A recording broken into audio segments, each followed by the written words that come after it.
Allah.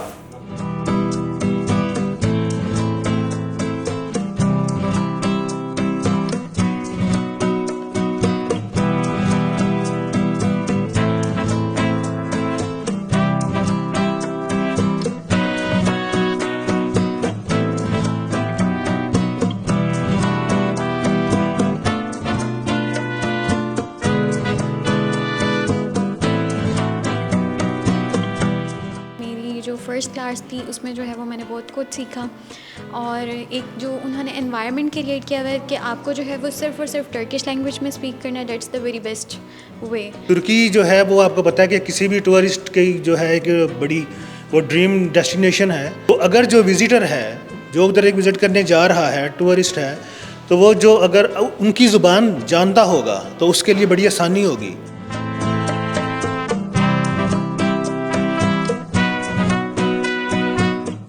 मैंने लाहौर में यहाँ पे डीप रिसर्च की, डिफरेंट बहुत सारे इंस्टीट्यूट्स को मैंने विज़िट किया जो सिखा रहे थे, लेकिन इसमें मुझे यूनुस एमरे सबसे बेहतर लगा।